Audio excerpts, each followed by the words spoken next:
Hello guys, we are back with our next lecture. In this lecture, let us go through the concept of canonical forms and quadratic forms.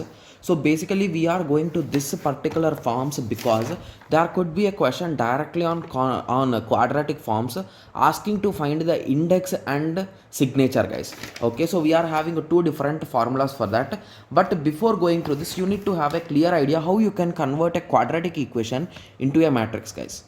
Okay, yes. So the question could be given in this way. Okay, so basically a quadratic equation can be converted into a matrix. Okay, so x1 square plus 6x1 x2 plus 5x2 square. Okay, so it is given in this way, right? Yes. So the first thing that you should understand from here is you need to divide it into multiple parts, guys. Okay, so here indirectly you are saying x1 square means 1 1 x1 2, so it is either 1 2 or 2 1, we don't know exactly. So here we assumed that here 6, right? So in total 6, so assume each part 3 3. Okay, so here x2 2 means 2 2 we are having 5, so just to substitute those values at those positions, guys. That's it. Simple. Yes. So this is nothing but the conversion of an equation into a quadratic form. Okay, so now the conversion, so basically you need to find the signature and all those things, right? Yes. So to do that, you need to convert first of all your matrix into a canonical form, that is nothing but normal form for quadratic equations. So this A is nothing but after conversion the result will be stored here is equals to the result, or you can say the input which is given, which we need to convert, is written here, and in is nothing but an identity matrix, here A and again identity matrix. Okay, yes. So here you will be converting this into a diagonal matrix, guys. So basically on A you will be performing the row operations and column operations to convert it into a diagonal matrix. I think we already discussed about diagonal matrix in one of our lectures. If you haven't watched it, please go and watch it, guys, please. Okay, yes. So we will be first of all we'll be converting this into a diagonal matrix. So basically while conversion we will be using multiple columns and row operations, right? Yes. So those operations are applied on these both also. So on the front one you will be applying only row operations, on the back one you will be applying the column operations. Okay, so guys, we'll be going through an example, so don't worry. Okay, yes. So you got a clear idea, right? Yes. So we'll be going through an example, so don't get confused, guys. Okay, index, the number of values after forming diagonal matrix of A. So the index is nothing but the count of diagonal values after forming the diagonal values. Okay, guys, we'll be going through an example, so don't worry about this also, we'll be explaining it clearly. Similarly, signature is nothing but 2s minus rank, so 2s minus rank. Okay, yes. So we are having 4 different terminology, guys, just for understanding. You just go through it. That is nothing but positive definition, if all values of the diagonals are positive. Negative definition, if all the values are negative. Positive semi definition, okay, is a positive and at least one of them is 0. In that situation it is positive semi. Similarly, negative semi, if any one of them is 0 and all are negative, in that situation it is negative semi. Okay, yes. So the question will be given in this way, guys. Okay, so I request everyone to concentrate for a while, guys, because I will not be solving it step by step. I'll be just showing you in the book, so you can just pause the video and you can solve it step by step and you can understand it, guys. Okay, yes. Okay, so here the first term is nothing but x square, right? So it is nothing but x.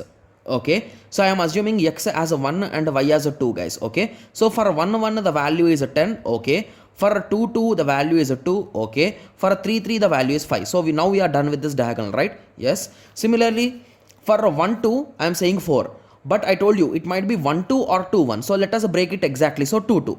So both are minuses because this is also minus. So minus 2 minus 2. This is also done. Similarly, 10 x comma z. So x is a 1 and z is a 3. Okay. So 10 means again for 3 1 also it is 5 5. Minus 5 minus 5. So we got minus 5 minus 5. And at the end it is 6 yz means 2 3. So in 2 3 we will be writing 6 by 2. That is 3 3. Right? Yes. So now you got this. Okay. So once you got this, you can start the solution, guys. So A is equals to I3 into A into I3. Okay, so here you will be substituting the matrix in this, and this is your identity matrix and this is your identity matrix. So we have substituted them.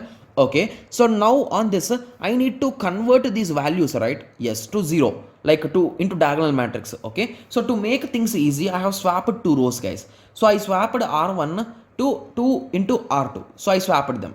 Okay, so sorry, I swapped them and then I started doing operations. Okay, yes. So basically whatever row operation you are doing, you update that on this matrix. Whatever column operation you are doing, update in this matrix, guys. If you forget this, this is going to lead to a huge issue, guys. That's the reason why I'm stressing out on this points. Even when I wrote the examination, I also was a bit confused to update in both or in what, or that's a bit confusing. So that is the reason why you need to be specific here. Okay, then you will start the solution, guys. You will be slowly moving on. Okay, so you'll be solving it. Okay, and at the end you will be reaching to a diagonal matrix. So here the diagonal values are there, whereas the non-diagonal values are literally some values, zeros, right? Yes. So but if you observe here, the values are completely random, and here also the values are completely random, right? So random in the sense, basically those are numbers, there is no relation between them. In that way I'm saying. Okay, yes. So I told you what is S, guys. S is nothing but the count, right? Yes. So the number of values after forming diagonal. So after forming diagonal matrix, how many values are there, guys? 2. And the rank of the matrix is also 2. So signature is nothing but 2s minus r, that is a 2. Got it? Yes. Okay, so from this you can directly say that it is nothing but a naturally positive semi definition, because here these are positive but we are also having 0. That is the reason why it became a positive semi definite. Okay, yes. Okay, yes, I think this is the end of the problem. Just give me a second, guys. Okay, so sorry, I forgot about this. Okay, so basically here you got two matrices, right? Yes. So this matrix, assume it as a P, guys. Okay, yes. So assume it as a P, and you will be multiplying it with x and y. So x is equals to P into y. Okay, this is the formula. I think I have written it. Okay, just to give me a second. Oh yeah, I wrote here.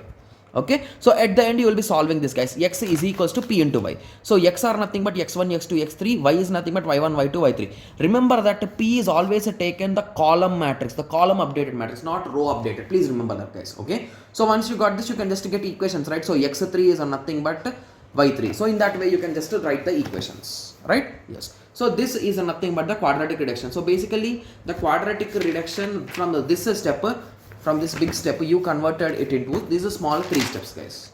Okay, yes. So I hope everyone got some basic idea on this. So in the next lecture, let us go through the last concept of this unit, that is nothing but reduction using orthogonal method.